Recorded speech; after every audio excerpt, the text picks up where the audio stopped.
Ahora vamos a ver el procedimiento para calcular el criterio de la función inversa.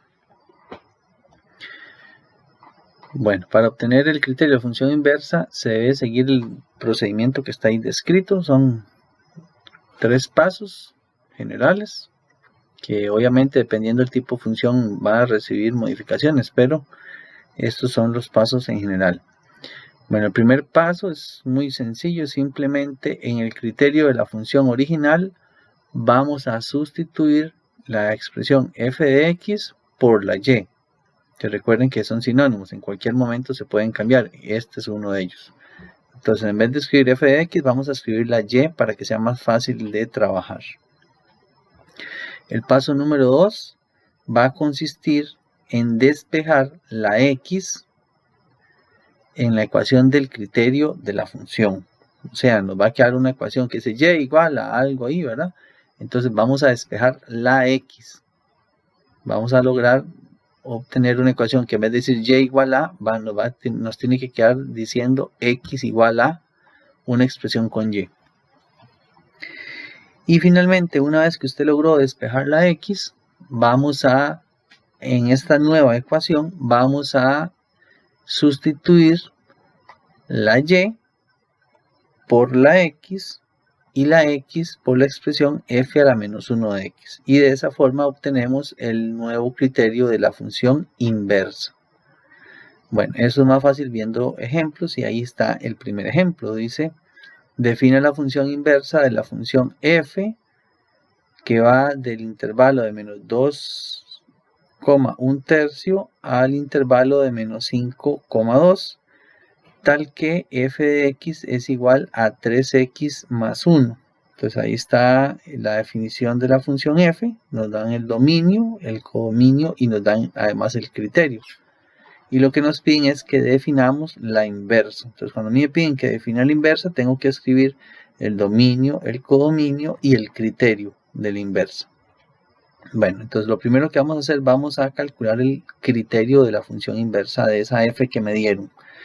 Entonces aquí están los 3 pasos ya realizados. El primer paso es cambiar la f de x por la y. Entonces ya no voy a escribir f de x igual a 3x más 1, que en lugar de eso voy a escribir y igual a 3x más 1. Entonces simplemente se sustituye este f de x de la fórmula del criterio por la y.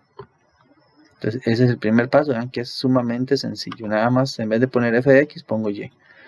El segundo paso, que es donde hay más trabajo que hacer, es despejar la x. En un caso como este, que es una ecuación de primer grado, entonces simplemente comenzamos a mover los términos que están cerca de la x, los pasamos al otro lado. Entonces, por ejemplo, este 1 que está sumando se pasa a restar al otro lado.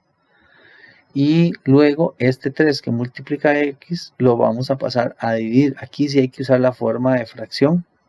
Entonces aquí sí no podemos usar división, sino tenemos que usar fracción para que me quede en forma de fracción la función. Entonces este 3 que multiplica x lo pongo a dividir, o sea, lo pongo en la parte de abajo de la fracción al otro lado del igual. Entonces ya aquí tengo despejada la x. Aquí ya podemos con esto escribir el criterio de la función inversa. Entonces lo que tenemos que hacer es, en vez de esta y, escribir la x. Entonces en vez de escribir y menos 1 sobre 3, voy a escribir x menos 1 sobre 3. Entonces sustituir la y por la x. Y finalmente, como necesito que diga f a la menos 1, en vez de esta x, voy a escribir el f a la menos 1 de x.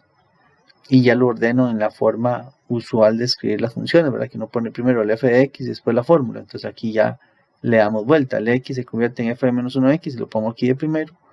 Y la formulita, en vez de la y, pongo la x.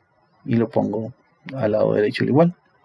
Entonces de esta manera ya logramos encontrar el criterio de la función inversa de f que nos habían dado.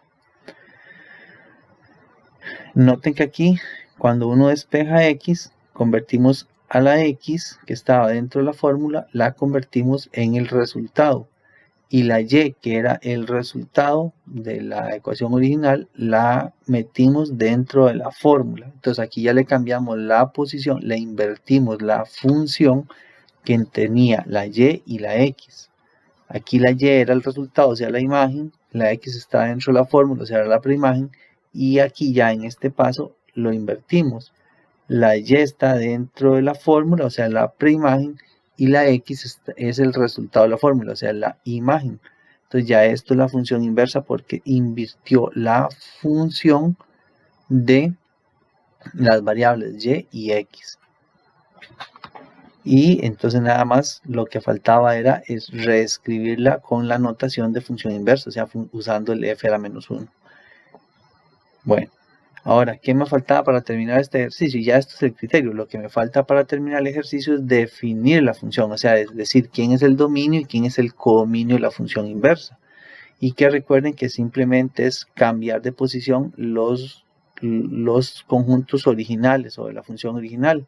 Entonces, lo que en la función original era el codominio, que era menos 5,2, ahora va a ser el dominio, lo ponemos aquí de primero.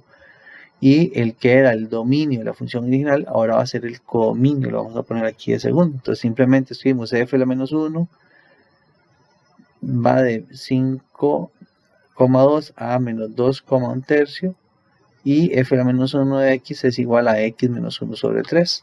Entonces, de esta forma ya definimos completamente la función inversa, que era lo que me pedía el ejercicio.